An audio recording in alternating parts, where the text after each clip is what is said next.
Lepo pozdravljeni in dobrodošli nazaj v programu Dnevi vključujoče informacijske družbe. Tako tisti, ki ste prišli sem fizično v dvorano Ottona Župančiča, kot vsi tisti, ki nas spremljate prek spletnega video prenosa. Prvi sklop današnjih predstavitev, v njem bodo prikazane prakse nevladnih organizacij na področju e-udeležbe. Namen sklope pa predstavi dobre primere, kako nevladne organizacije same za svojimi projekti, za svojimi pobudami in pa tudi za svojimi spletnimi aplikacijami krepijo demokratično participacijo državljanov, svojih ciljnih skupin in pa uporabnikov v demokratičnem življenju oziroma širše tudi v javnem življenju, ki se tiče tudi preglednosti državnih institucij. Imeli bomo 4 predstavitve. Začeli bomo z gospodom Sebastianom Peterko iz Transparency International Slovenije, Društvo Integriteta, ki bo predstavil spletno platformo Kdo vpliva. Potem bomo nadaljevali z predstavitev spletnega participatornega portala od gospe Rozana Mužica iz Inštituta za mladinsko politiko. Tretja predstavitev bo od gospe Adriane Dvoršak iz Pobude za javno zdravje. Predstavila bo vključevanje civilne družbe v e-zdravje. Zadnja predstavitev bo pa strani Inštituta za elektronsko participacijo. Predstavljeni bodo v primeri civilnega dialoga med nevladnimi organizacijami in ministrstvi na spletu. Lepo vabimo vse, ki ste tle prisotni v živo in prek spleta, da spremljate te predstavitve in tudi vmes podate vprašanja, komentarje, misli, tako da bomo imeli čim bolj sproščeno in pa interaktivne predstavitve. Zdaj pa lepo vabim gospoda Sebastiana Peterko iz Društva Integriteta, ki predstavi spletni projekt, spletna platforma Kdo vpliva.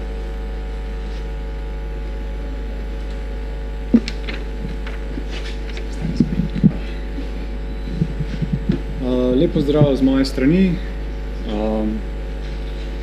Hvala organizatorjem za vabilo. Nekako ta spletna platforma Kdo vpliva.si, projekt Transparency International Slovenija, Inštituta Jožef Stefan in Virostatik, nekako idejno izhaja iz neke potrebe, ki smo jo prepoznali tekom raziskave lobiranja v Sloveniji. Z raziskavo smo začeli nekje spomladi leta 2014. Ena izmed glavnih ugotovitev poročila, ki je išlo, mislim, da 3. ali 2. decembra lani, sta bile pa dve v bistvu dilemi okrog lobiranja.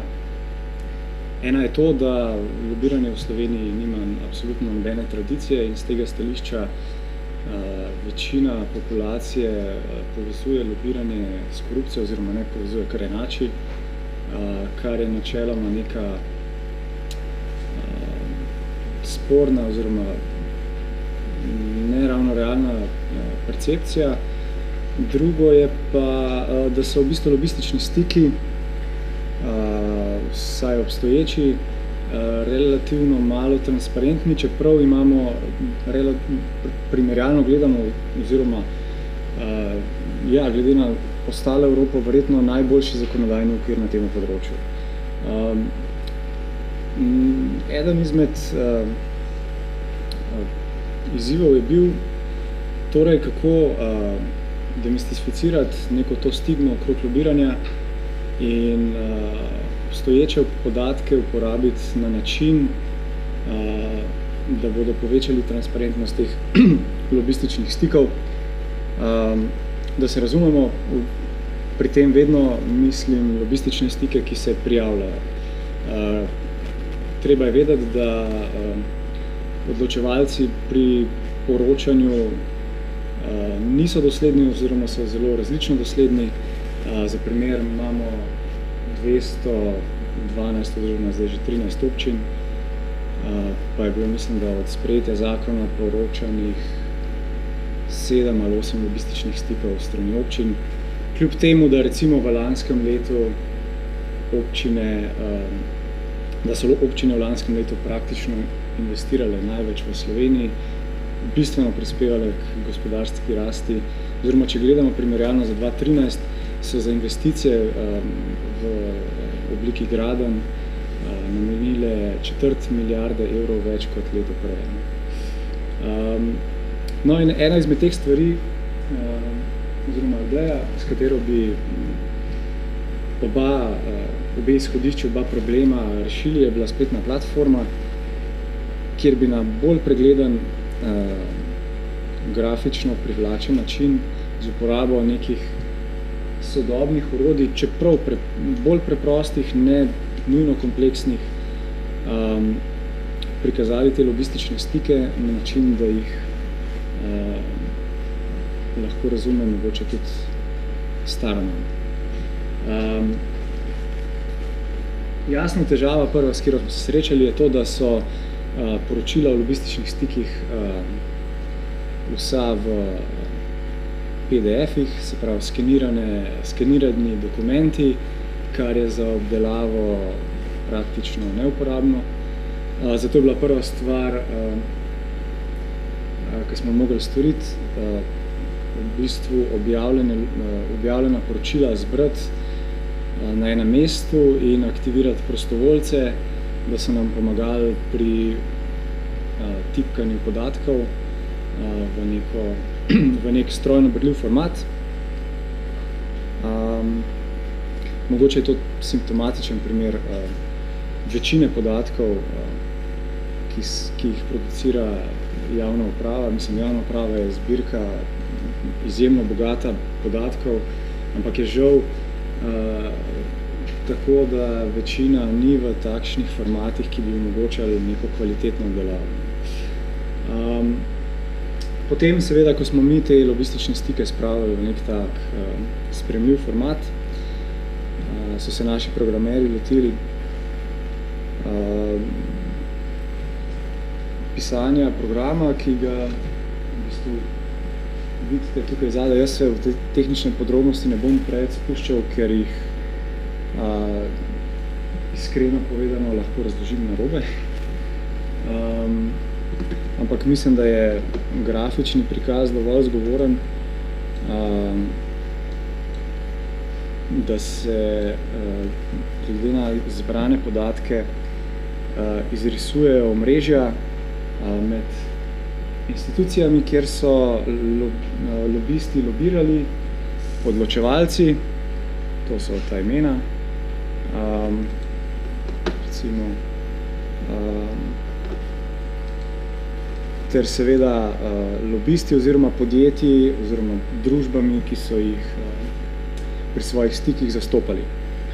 Ena izmed težav, na katero smo naleteli kasneje, v bistvu, ko je bila platforma že zgrajena, je mogoče vidite tukaj, rumene pike so prazne, nimajo imen. Temu je v bistvu tako zato, ker je informacijska pooblaščenka, ki smo ji platformo poslali vnaprej, bila mnenja, da je to pretiran poseg v osebnostne pravice oziroma uporaba osebnih podatkov, ki niso v skladu z zakonom o varovanju osebnih podatkov. Zaradi tega stališča smo mi naknadno imena umaknili. Mogoče bo kaj več na to temo mogoče prebrati tudi v krajši raziskavi, ki jo bomo v juniju predstavili, predvidoma v prvem tednu junija, tako da mogoče kaj več o tem v naslednjih tednih. Bistveno je jasno predvsem to, kakšen učink takšna platforma po našem mnenju prikazuje. Se pravi, da se z relativno majhnim vložkom oziroma ničelnim vložkom, mogoče še to, še poleg lobističnih stikov je možno na platformi videti tudi transakcije med podjetji, kjer so bili lobisti zakonitimi zastopniki in javnimi organi, to so podatki pobrani supervizorja, ter seveda transakcije med podjetji in lobisti. ampak to je jasno prepuščeno vsakemu uporabniku, tistega, ki zanima, bo že potem pogledal. Ja, no, rezultati so po našem mnenju zgovorni, da se relativno enostavno da podatke, če so v pravilni obliki, če so v strojno berljivi obliki, da uporabiti na zelo enostaven način, pa zelo pregleden način. To je v bistvu samo en preprost prikaz tega, možnosti je pa ogromno. Ne? Če bi imeli mi podatke, bi lahko prikazali še marsikaj drugega. Eden izmed pozitivnih učinkov tega, kako bi rekel, pilotnega projekta je pa tudi to, da smo v bistvu z 1. januarjem potem začeli z istimi partnerji izvajati malo obsežnejši projekt, kjer smo tudi pridobili finančno sredstva Open Society Foundation, kjer bomo v bistvu se lotili še enega problema, ki smo ga zaznali v poročilu o lobiranju v Sloveniji, se pravi, da Slovenija nima neke pregledne zakonodajne sledi, se pravi, ni jasno, kdo vpliva na sprejemanje zakonodaje, zakaj imamo takšno zakonodajo, kot imamo, in v bistvu naslednja platforma, ki bo predvidoma predstavljena ob koncu junija, bo nek začeten poizkus tega, kako bi se država morala lotiti celostno prikazana vpliva na sprejemanje zakonodaje. Jaz upam, da bomo pri odločevalcih tudi uspešni pri temu, da bomo v naslednjih mesecih, potem, ko bo prva verzija že javna, uspeli doseči to, da bomo pridobivali dodatne podatke, s katerimi bomo dopolnjevali to platformo in bomo v bistvu platformo imeli kot nek živ organizem, ki se dopolnjuje. No. Eden izmed recimo projektnih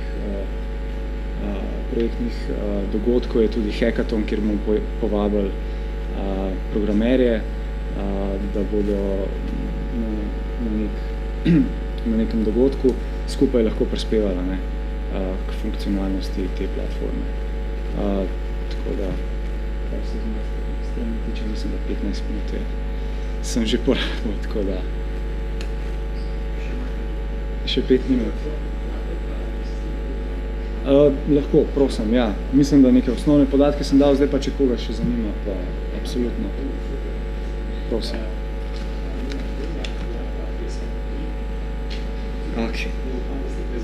Ok.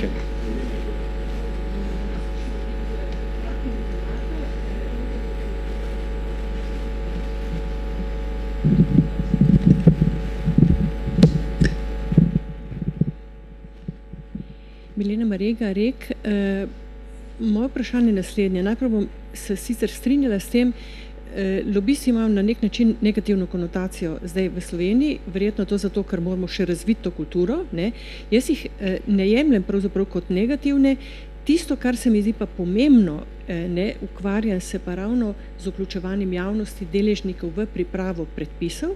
No in tisto, kar se mi zdi problematično v tem trenutku v Sloveniji, je to, da bi morali pravzaprav lobisti postati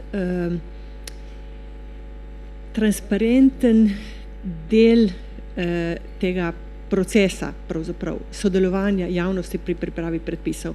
Se pravi, da bi morali biti na nek način registrirani oziroma njihovi pogledi in to pravzaprav v samem procesu vključevanja javnosti. Ne pa da, tako kot se zdaj največkrat dogaja, da pravzaprav grejo ti njihovi vplivi, bi rekla po nekih v navednicah skritih poteh, in niso del, se pravi lobisti ponavadi niso del tega vključujočega procesa, ampak vstopijo pozno ponavadi na, bi rekla, netransparentne načine in tako naprej. Se pravi, izziv je po mojem mnenju, da ne bom predolga, to, kako jih narediti bolj transparentne, kako jih pravzaprav vključiti v procese priprave predpisov. Ja, se strinjam. Poročilo o lobiranju v Sloveniji je ravno pri kategoriji vključevanja javnosti oziroma enakost dostopa do odločevalcev ocenilo Slovenijo najnižje. Se pravi, je dostop strani recimo civilne družbe omejen ravno zaradi vplivov, ki se dogaja pod mizo. Tako da, mislim, z tega stališča se lahko samo strinjam, da ko bomo dosegli popolno transparentnost, se pravi, da bodo se odločevalci zavedali, da morajo poročati stike, s tem, da bo javnost vključena že v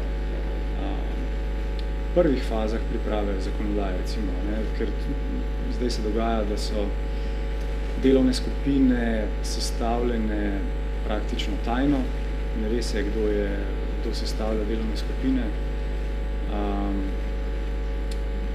Dobro, včasih je bilo tudi več outsourcanja, recimo kakšne odvetniške pisarne, tega je sedaj s varčevanjem predvsem manj.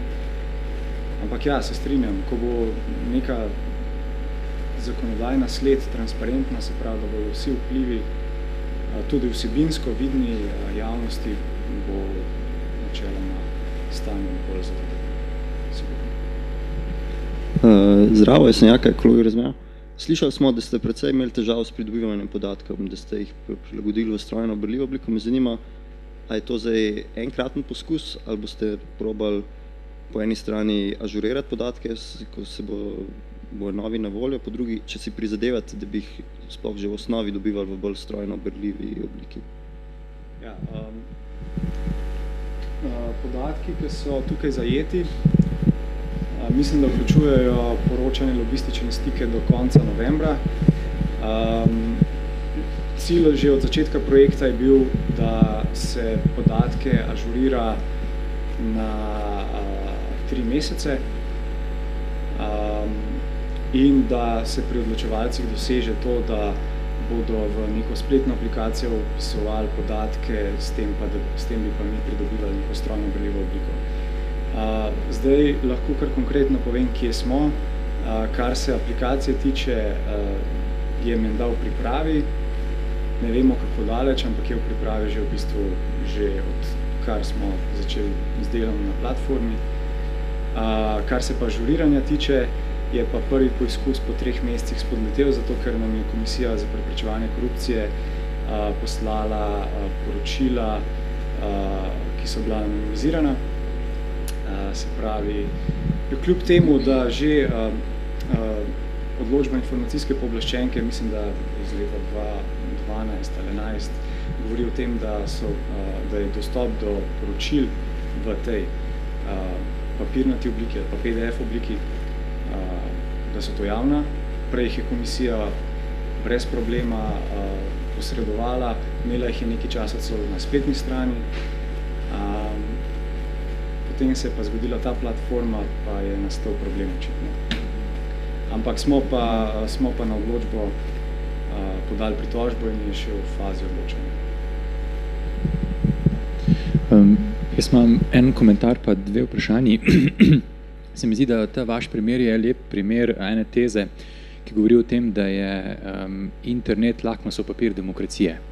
Saj če mi v osnovi nimamo urejenih teh demokratičnih razmerij, tudi kulture sodelovanja, potem vam tudi internet v osnovi ne pomaga vedno dovolj sklepa na osnovi tega, ko ste govorili o teh netehničnih izzivih, ne, se pravi, da nimamo te kulture poročanja v lobističnih stikih.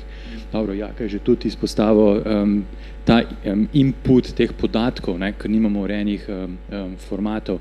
Potem so te bariere varovanja zasebnosti in tako naprej.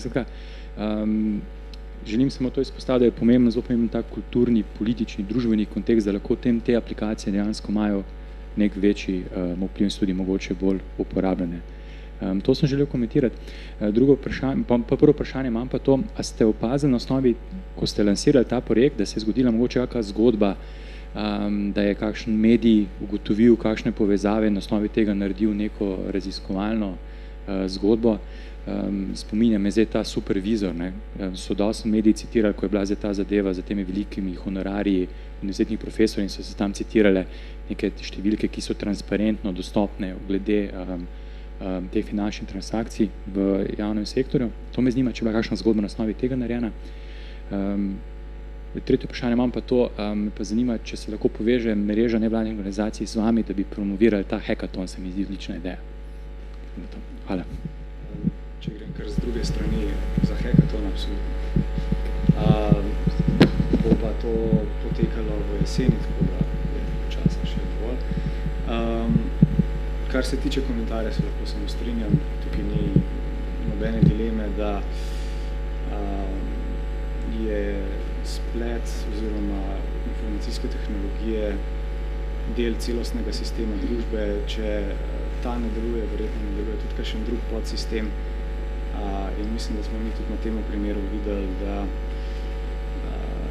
je ta vzročno-posledična povezava med slabšo dostopnostjo informacij in povečanjem nezaupanja oziroma povečanjem nezaupanjem v konec koncev demokratične procese zelo jasno.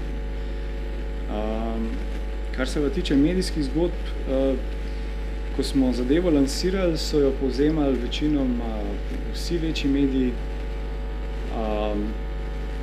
Posledično je bil tudi obisk na spletni strani rekorden, vsaj kar se vseh ostalih naših spletnih strani tiče. Mislim, da je še vedno rekordna, tako da bi pa medij konkretno delal kakšno raziskovalno zgodbo, pa nismo zasledili, ampak mislim, da smo tudi že v poročilu ugotavljali, da je nekega resnega preiskovalnega novinarstva v Sloveniji ni oziroma ga je zelo malo. Sploh tega data-driven journalizma, se pravi, kako bi to prevedel, novinarstva, ki je podprt s podatki, podatkovno novinarstvo. Tako da z tega stališča smo mi v bistvu pričakovali kakšno zgodbo, ampak je enostavno ni bilo. Edina malo bolj taka, kako bi rekel, analiza ali pa objava glede na lobistične stike v zadnje pol leta, recimo, je bila, ko je KPK objavil svoj nov način objavljanja podatkov. Se pravi, KPK je začel sam pretipkavati poročila v Excel tabelo, kjer je veliko podatkov manjka, ki jih mi recimo potrebujemo, ki smo zaradi tega zaprošali še za podatke. Skratka, iz te, kako je bila ta tabela lansirana na spletno stran, mislim, da sta bila dva članka na to temo, kjer so v bistvu novinarji povzemali število lobiranj v letu 2015.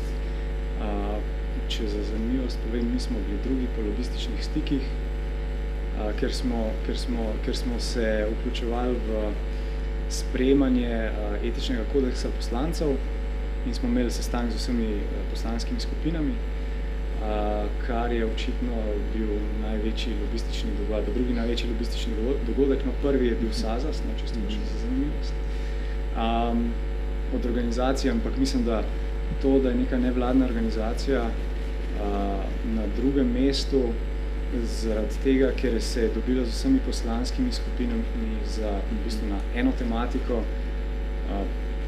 pa če tako rečem, relativno manj pomembno v primerjavi s kakšnimi drugimi, kot je recimo privatizacija Telekoma, infrastrukturni projekti, kot so drugi tir ali pa kaj podobnega.